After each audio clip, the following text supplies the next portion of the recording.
Well, goodness me, what a morning it is in Westminster and in Washington and across NATO. Another bombshell from Donald Trump this morning, who appears to have thrown an enormous grenade at Keir Starmer's planned surrender of the Chagos Islands to Mauritius. We all woke up this morning at about 6 o'clock to find that the president of the free world had posted on his social media platform, Truth Social, that there is no reason whatsoever for Keir Starmer to be giving the islands away, and that China and Russia have noticed, two enemies that only respond to strength.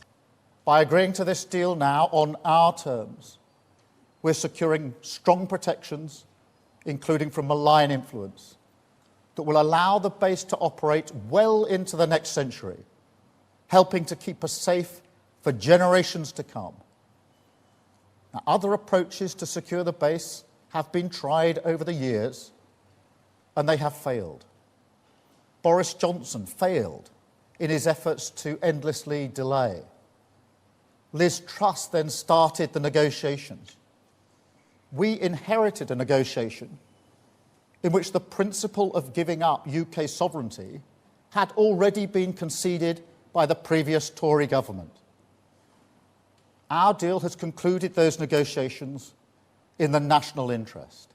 He also called it a great act of stupidity, and opposition politicians here in Westminster have leapt on the chaos, the latest foreign policy chaos, the latest humiliation of Keir Starmer by the president. Nigel Farage has said that Keir Starmer only initially got the blessing of Donald Trump for his giveaway because he lied about the need to do so.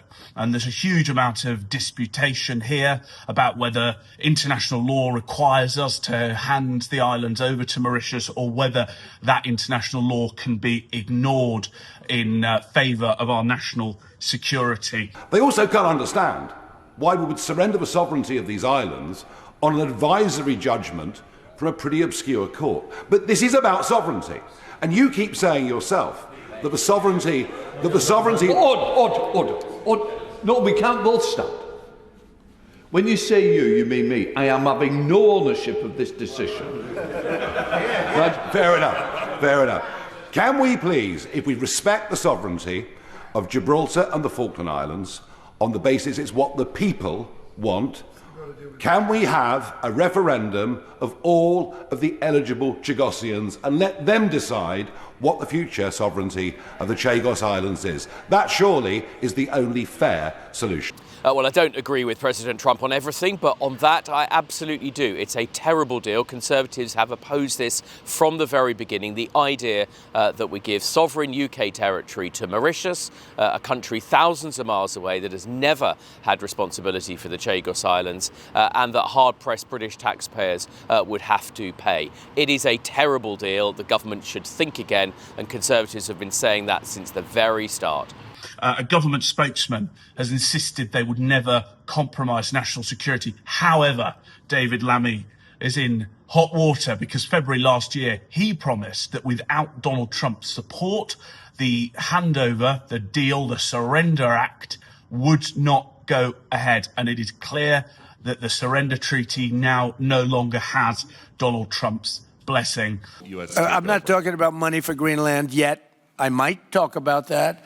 But right now, we are going to do something on Greenland, whether they like it or not, because if we don't do it, Russia or China will take over Greenland, and we're not going to have Russia or China as a neighbor. The US likes this deal because it's great for them. Donald Trump likes deals which benefit him. It does not benefit the UK. It is not in our national interest. We have owned these islands since 1814. We are now paying to give away British territory. This is extraordinary. It's going to cost the taxpayer £30 billion.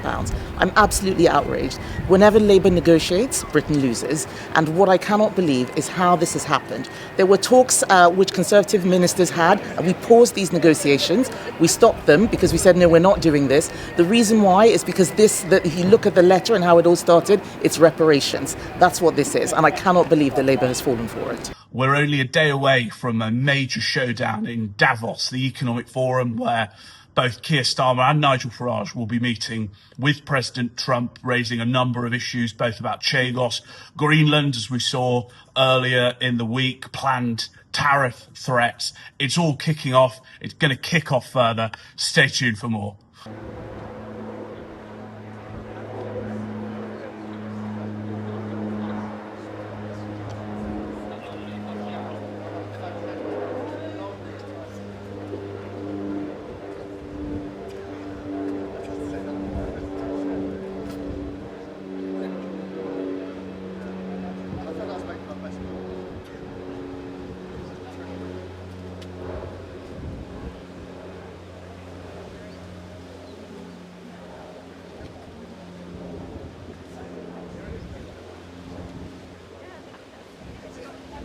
This is a very, very important agreement between our countries, crucially protects the national security interests of the United Kingdom and our allies, and this has been reached in full agreement with the United States, retaining the crucial base on Diego Garcia.